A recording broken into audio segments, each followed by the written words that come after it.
우리 모든 성도님들이 하나님의 인도하심과 하나님의 다스림 가운데 있으셔서 정말 이 모든 것을 이루시는 그러한 복을 받으시길 주의 이름으로 축복드립니다. 네.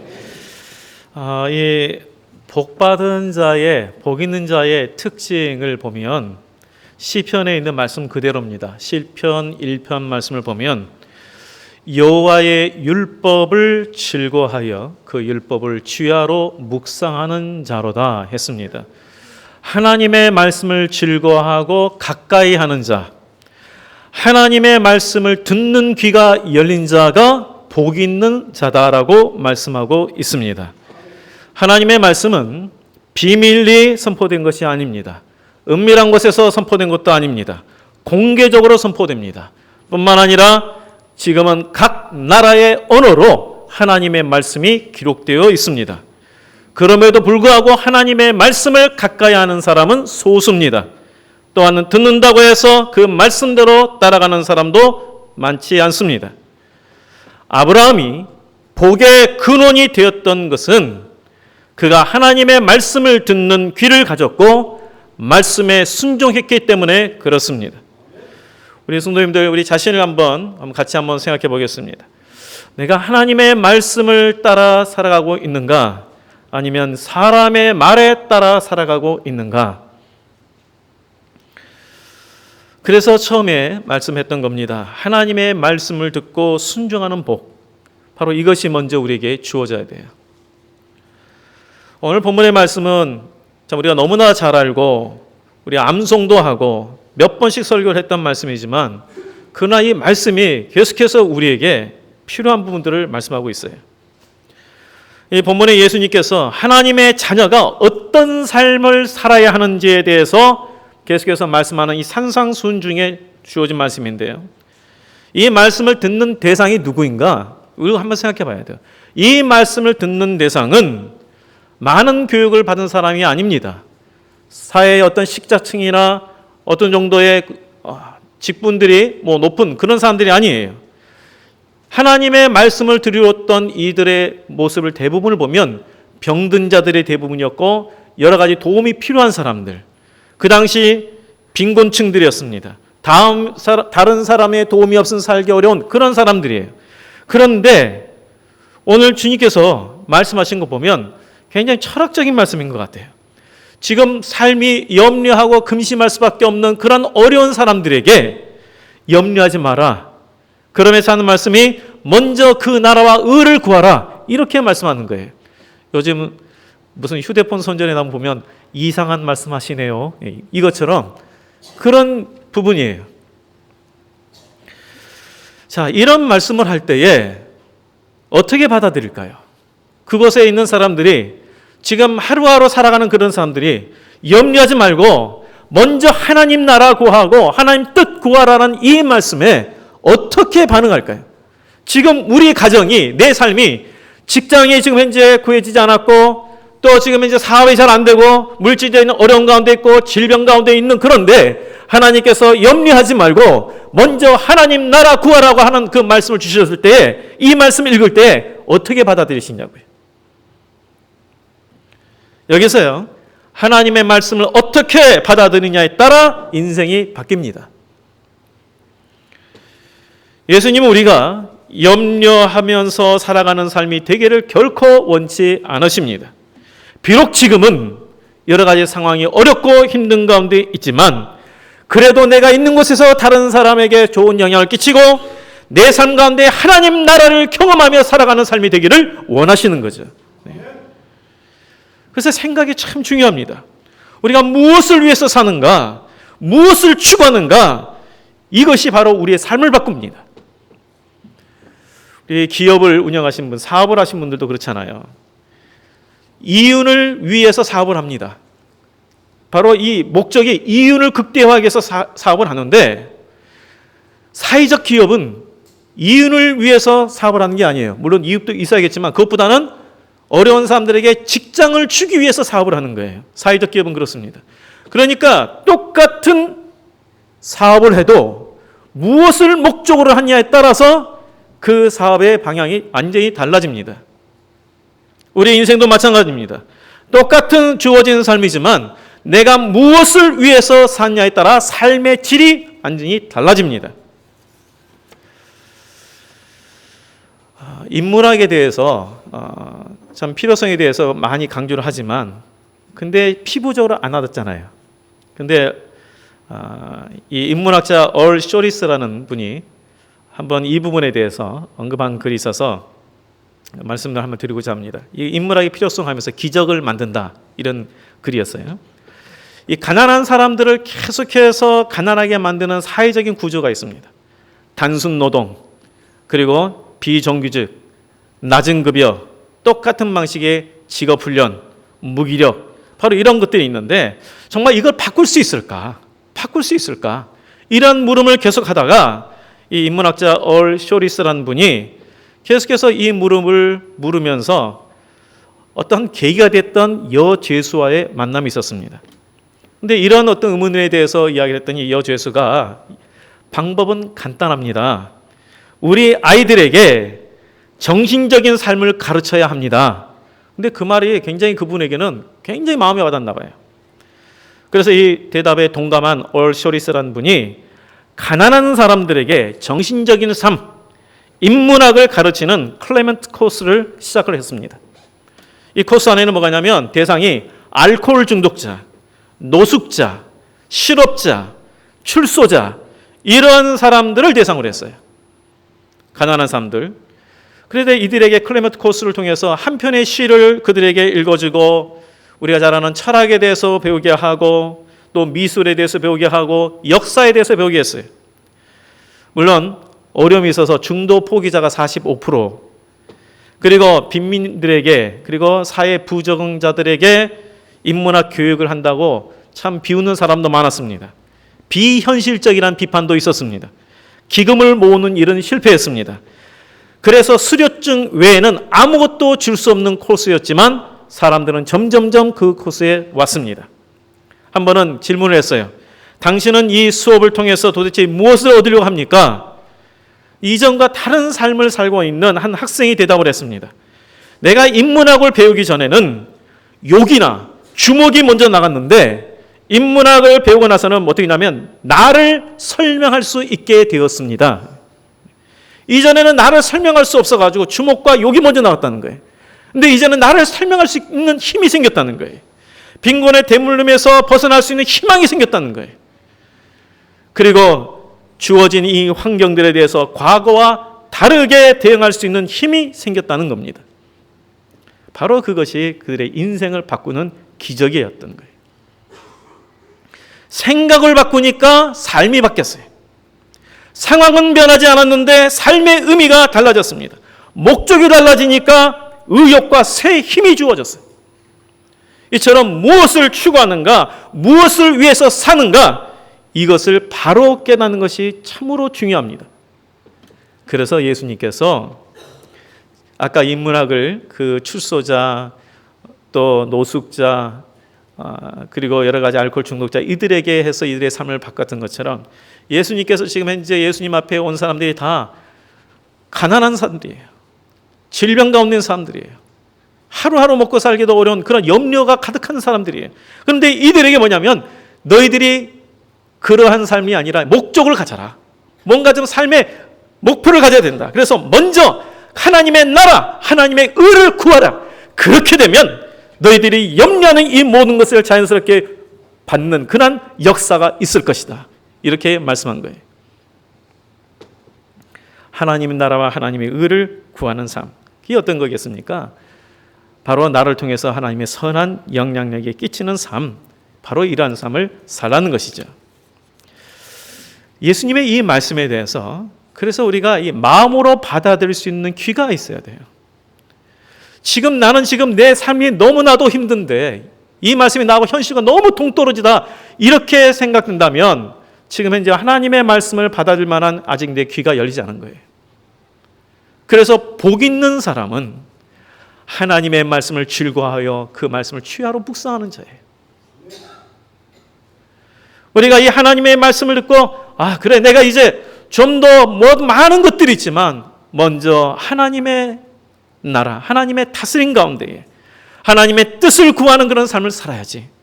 바로 이런 마음이 우리 가운데 있다면 내가 영적으로 지금 현재 살아있는 증거예요. 영적으로 살아있는 자가 하나님을 갈급해야 합니다. 그 전에도 계속 말씀드렸지만 하나님 나라는, 여기서 쓰인 하나님 나라는 영토적 개념이 아니에요. 영토적 개념이 아니라 주권의 개념이라고 했어요. 다스림, 통치라고 그랬어요. 그러니까 하나님 나라를 우리 가정에서, 우리 교회에서 세운다는 것은, 직장에서 세운다는 건 뭡니까? 하나님의 다스림을 받는다는 것, 하나님의 말씀을 그대로 적용하는 것, 하나님의 원리로 살아갈 때에 바로 내가 있는 것이 하나님의 나라가 되는 거예요. 네. 직장도요, 사업을 하신 분들도요, 그것이 하나님 나라가 되려면 어떻게 되냐? 세상의 원리가 아니라 성경적 원리로 그 사업을 하시면 그것이 하나님 나라가 되는 거예요. 근데 오늘날 이 세상은 경제적 논리에 따라서 움직이지 않습니까? 옳고 그름이 아니라 경제적 논리에서 좌우되는 경우가 참 많아요. 심지어 방학도 아이들에게 쉼을 주고 또 어떤 적절할 때에 방학을 해야 되는데 경제적 논리로 접근하니까 관광주간을 위해서 단기 방학을 합니다. 이런 것도 있고, 대학교육은 학문을 연구하는 곳인데 취업을 무시할 수는 없지만 취업이 안 되는 그런 학과는 다 폐쇄시켜버리는 그런 현실들. 4대강 사업도 그렇잖아요. 경제적 논리, 환경을 생각하지 않고 그것만 하니까 지금 현재 후유증이 참 많습니다. 지금 우리가 보면서도 이 경제적 논리로만 나가니까 이러한 여러 가지 부작용들이 있다는 걸 우리가 알아요. 그래서 우리 주님은 그 모든 걸 아시니까 너희들이 지금 경제적 논리로 살지 말고 이 세상의 논리가 아니라 하나님의 원리로 살아야 된다. 근데 그 하나님의 원리가 뭡니까? 먼저 하나님의 나라를 구하고 하나님의 뜻을 구하는 것이 하나님의 원리로 사는 것이다. 그러면 위로부터 채워짐이 있다는 거예요. 위로부터 채워짐이 있다. 우리가 하나님의 말씀대로 살 때에, 순종하여 살 때에 하나님의 뜻이 우리 삶 가운데 이루어지는 역사가 있습니다. 네. 그래서 하나님의 다스림을 받으면요, 그래서 문제가 달리 보여요. 얼마 전에 이어령 교수님이 그 중국이나 미국에 대해 이야기하면서 그 대구, 우리로 보면 큰 나라고 강대국이잖아요. 그러나 그 나라들도 하나하나 보면 굉장히 작은 나라다. 어디서 보면 그러냐면 하늘에서 보면 아주 초라하고 작은 나라다. 물론 이제 일반 대상을 하니까 하나님이란 말 안 쓰고 하늘이란 말을 썼지만, 그렇죠. 하나님의 시각으로 보면 그거 별것 대수 아니에요. 우리가 하나님의 시각을 가까이 바라보면 우리에게 주어진 문제들이 다르게 보여요. 그래서 예수님께서 말씀한 거예요. 염려하지 마라. 그리고 먼저 하나님의 다스림을 받아라. 하나님의 시각을 갖고 나가 보면 너희들이 염려할 거라 생각하는 그 모든 것들이 다르게 볼 것이다. 많은 사람들이 교회를 다니면서 기도하지만, 아니 뭐 기도도 별로 안 하죠, 우리가 솔직히. 근데 기도해도 내가 하나님의 뜻을 구하고 하나님의 다스림을 받는 그 삶을 위해서 기도하는 경우는 많지 않습니다. 분명히 예수님께서 우리에게 먼저 그 나라와 그 의를 구하라. 그리고 예수님께서도 우리에게 이렇게 기도하라 하면서 주님의 기도문을 우리에게 가르쳐 줬는데, 거기에도 이 부분이 또 나와요. 우리 주님의 기도문을 하다 보면 어떤 내용이 나옵니까? 아버지 나라가 오게 하시며 아버지의 뜻이 하늘에서와 같이 땅에서도 이루어지게 하소서. 이 내용이 나오죠. 아버지의 나라가 오게 하시며 하나님의 나라가 오도록 기도하고 아버지의 뜻이, 하나님의 뜻이 하늘에서처럼 이 땅에서도 이루어지도록 기도해라 하면서 가르쳐 줬어요. 그런데 우리는 이 기도를 들으면서도 주문으로 하기 때문에 그냥 흘려보내고 실제로 그렇게 기도하지 못해요. 예수님께서 오늘 본문에서 말씀하시고 주님의 기도에서도 계속해서 우리에게 중요하기 때문에 말씀하신 부분이 하나님 나라가 오게 하시고 하나님의 뜻이 이 땅에서 이루어지도록 기도해라. 무슨 말입니까? 내가 하나님의 다스림 가운데 있게 하고 하나님의 뜻이 내 삶 가운데 이루어지도록 그거 기도해라. 우리가 받지 못하는 것은 구하지 않기 때문이라고 말씀하셨어요. 근데 우리가 무엇을 구하지 않았습니까? 하나님 나라를 구하지 않고 하나님의 뜻을 구하지 않았어요. 나의 어떤 문제를 가지고는 기도를 하는데 정작 우리가 하나님께서 그토록 기도하라고 하는 하나님의 나라, 하나님의 뜻에 대해서는 별로 기도를 안 해요. 내 삶 가운데서 하나님의 다스림이 있도록, 하나님의 나라를 다스려주고 하나님의 통치 가운데 내가 있도록 간구하지 않아요. 그래서 우리가 하나님의 나라를 경험하지 못하는 경우가 참 많습니다.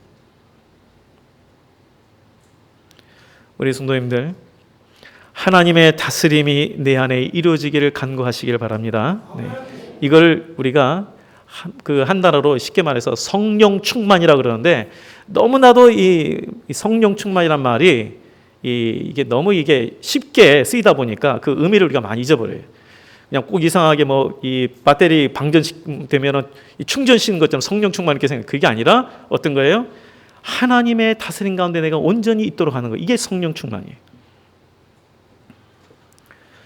우리가 예수님께서 하신 이 말씀, 너희는 먼저 그 나라와 그 의를 구하라. 이걸 삶으로 받아들이는 데 있어서 그래서 우리가 극복해야 될 것이 바로 이 염려라는 그러한 부정적인 감정입니다. 염려라는 단어 잘 아시죠? 염려라는 단어는 불안과 걱정에 둘러싸인 것을 말합니다. 앞으로 일어날 것에 대해서 불안해하는 거예요. 걱정하는 거예요. 이게 염려예요. 그런데 이런 염려 가운데 빠지면 오직 내 문제 외에는 아무것도 안 보여요. 염려에 빠지면 어떻게 됩니까? 내 자신이 너무나도 초라해 보여요. 염려에 빠지면 자기 연민에 빠져요. 염려하게 되면 어떻게 되냐면 무기력하게 돼요. 그래서 내 자신의 자기 연민에 빠지고 무기력하게 되고 초라하게 되니까 하나님께서 정작 나에게 주신 많은 달란트들이 있고 재능들이 있는데 이 부분들에 대해서 활용을 하지 못해요. 그래서 우리 주님은 그러한 염려를 이겨라. 그리고 염려를 이기는 방법이 바로 무엇을 위해서 살 것인가? 먼저 그 나라와 의를 구하라. 하나님의 다스림을 구하라 라고 말씀하신 것입니다. 이게 좋은 믿음이죠. 염려하지 않고 먼저 하나님의 나라를 구하는 것이 좋은 믿음이에요. 빌립보서 4장 6절 말씀해 보면 아무것도 염려하지 말고 오직 모든 일에 기도와 간구로 너희 구할 것을 감사함으로 하나님께 아뢰라. 그리하면 하나님의 평강이 그리스도 예수 안에서 너희 마음과 생각을 지켜주시리라. 거기 뭐라 했어요? 아무것도 염려하지 말고 오직 뭐라요? 기도와 간구로 감사함으로 구하라. 감사함으로 구하라. 아니 지금 염려 가운데 있는데 어떻게 감사함으로 구합니까? 그래서 좋은 믿음이에요. 그리고 그러한 자세가 하나님의 역사를 가져오는 거예요. 믿음의 역사를 가져오는 거예요. 이왕 우리가 하나님 믿는다면 이런 하나님의 역사, 믿음의 역사를 우리가 경험해야 되지 않겠습니까? 그래서 예수님께서 우리에게 이러한 좋은 믿음이 되기를 원하셔서 염려할 만한 상황이 있지만 염려하지 말고 먼저 하나님의 다스림 가운데 있어봐라. 하나님의 뜻을 구해봐라. 이 세상에 인문학을 공부한만 해도 삶이 달라 보인다 그러는데 하나님 말씀을 가까이 하고 하나님이 살아계신 것을 믿는데 왜 그런 문제들 가운데 완전히 좌절하고 무기력하고 무너지느냐?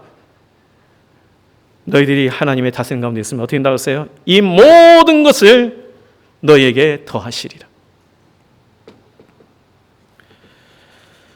그 가나안 땅에 하나님께서 이스라엘 백성을 이집트에서 데리고 가시는데 하여튼 동물들도 많이 가축들도 많이 있으니까 천천히 간다 해도요 한 달이면 갑니다. 한 달이면 충분히 가요. 그런데도 불구하고 40년이 걸렸어요. 왜 40년이 걸렸습니까? 그걸 쉽게 생각하면 그래요. 어떤 분이 그러시더만요. 하나님의 말씀이 내 머리에서 가슴으로 오는데 일생이 걸렸습니다. 그러더라고요. 머리는 이해되는데 가슴으로 온 데에는 일생이 걸렸대요. 이스라엘 백성들이 한 달면 들어갈 수 있는 거리를 40년 동안 했던 것은 뭐냐면 하나님께서 그 땅에 걸맞는 믿음의 사람으로 만들기 위해서예요. 하나님의 약속을 취할 수 있는 그러한 태도, 믿음의 태도, 감사의 태도, 이러한 자로 되도록 하기 위해서 하나님께서 훈련시킨 거예요.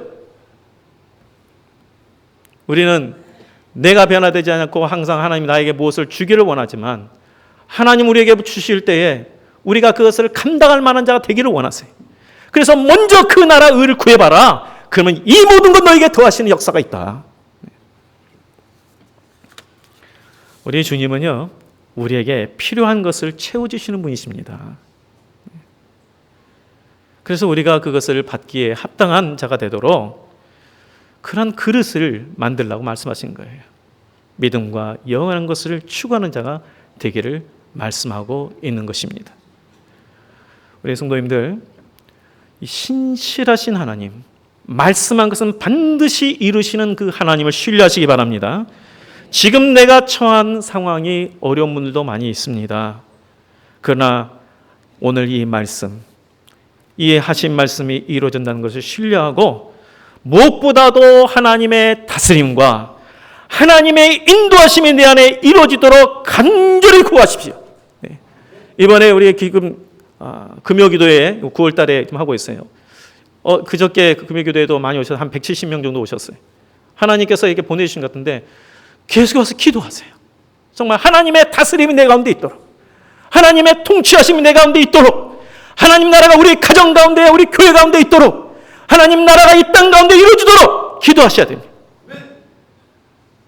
그러면 오늘 말씀하신 그대로 우리가 염려할 만한 것들, 모든 문제들도 하나님께서 해결하실 뿐만 아니라 위로부터 주어지는 채워짐이 있어요. 오늘 뭐라 그랬습니까? 그리하면 이 모든 것은 너희에게 더하시리라.